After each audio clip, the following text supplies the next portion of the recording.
Good morning from Siem Reap.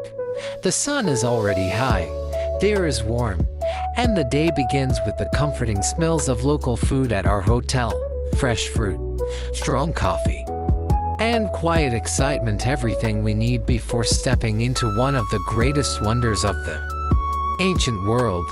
We're ready for our day trip to Angkor.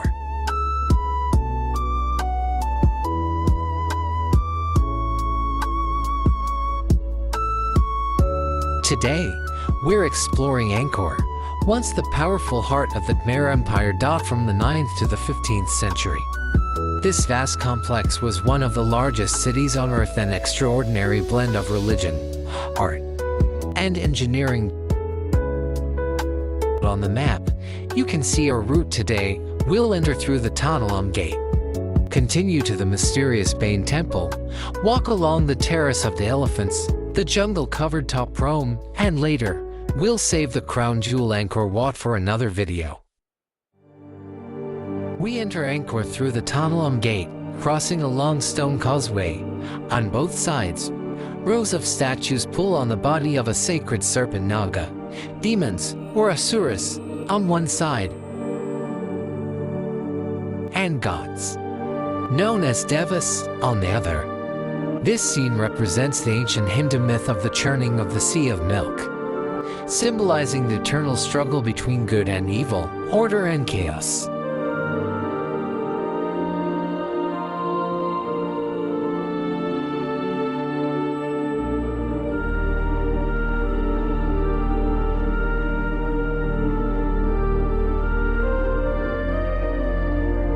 Above us, the gate is crowned with serene stone faces, calm, watchful, and timeless. They are believed to be the likeness of the great King Jayavarman VII, who built this city, symbolizing his watchful compassion over the entire kingdom. Beyond the gate lies Angkor Thom, the last great capital of the Khmer Empire, enclosed by massive walls and moats. This city once housed royal palaces, temples, and to nearly 1 million people.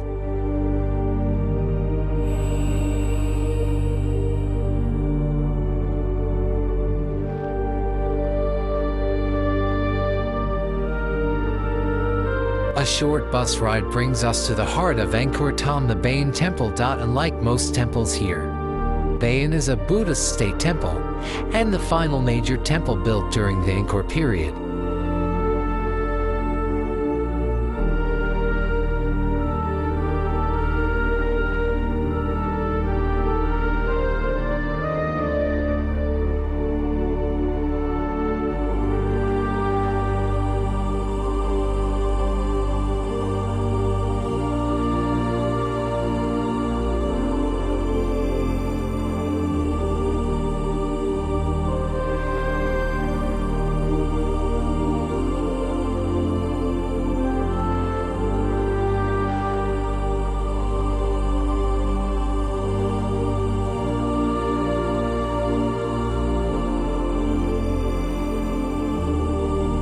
The Bayon Temple features numerous intricate stone carvings of apsaras, celestial dancers, and other figures, appearing as single dancers, pairs, or in groups on its walls, pillars, and pediments, depicting traditional Khmer dance.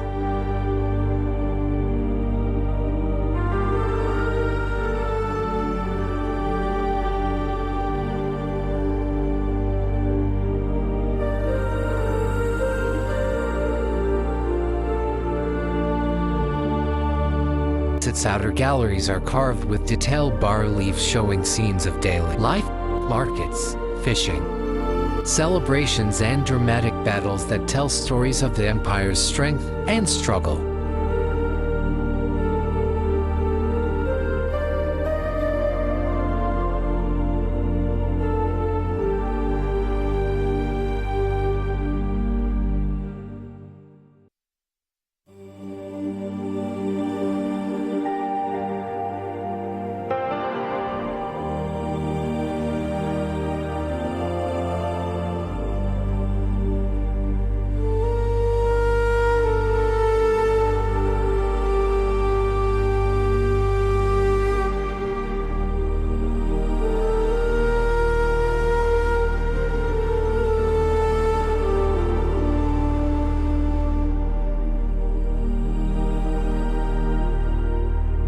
As we move inward, the temple rises into a stunning central tower, surrounded by 8 tangential towers, each decorated with monumental smiling faces. There are over 200 of these faces, looking out in every direction, peaceful, powerful, and deeply mysterious. It creates an overwhelming feeling of being observed by a calm, omnipresent power.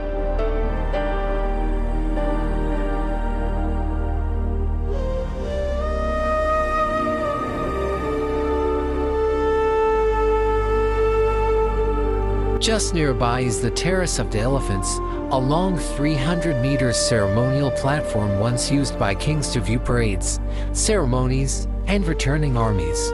Carved elephants, lions, and warriors line the terrace, reminding us that this was not just a religious center but a seat of royal power.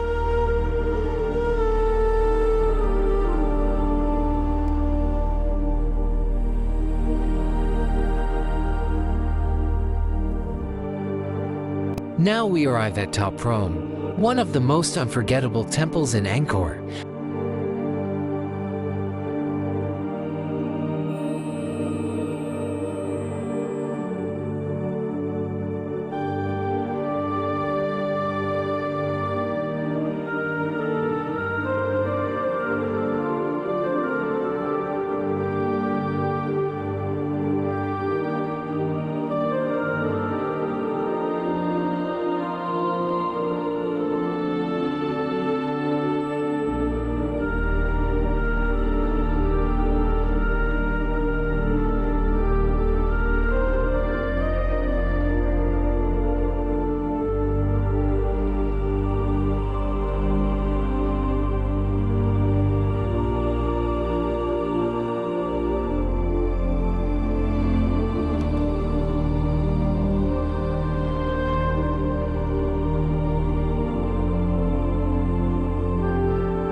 This is a place where nature has dramatically reclaimed its space, deliberately left largely as it was found.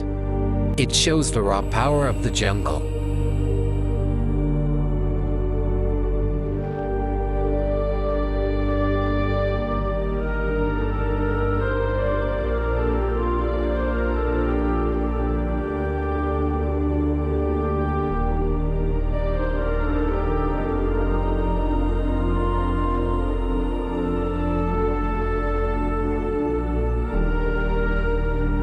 Look around. Giant strangler fig and silk cotton trees have grown from the tops of walls, their roots cascading over the stones like stone veins.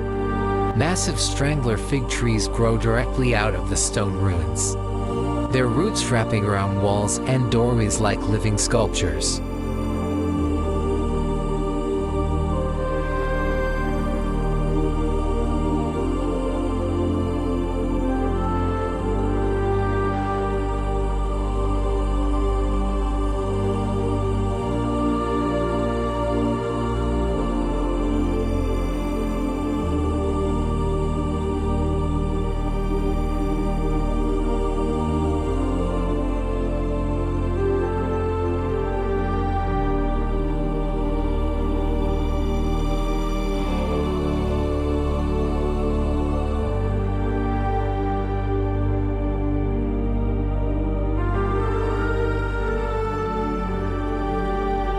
Ta Prohm was left largely unrestored, allowing visitors to see what Angkor looked like when it was first rediscovered, swallowed by the jungle.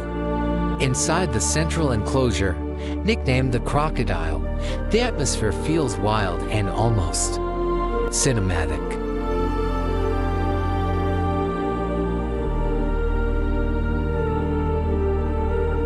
One of the most famous spots here is the Tomb Raider tree, where Angelina Jolie's Lara Croft picked a jasmine flower in the 2001 film Lara Croft, Tomb Raider.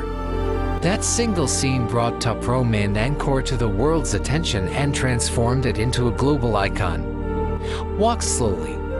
Listen to the jungle sounds. This is a powerful reminder that even the greatest human creations are transient, and nature always has the final word.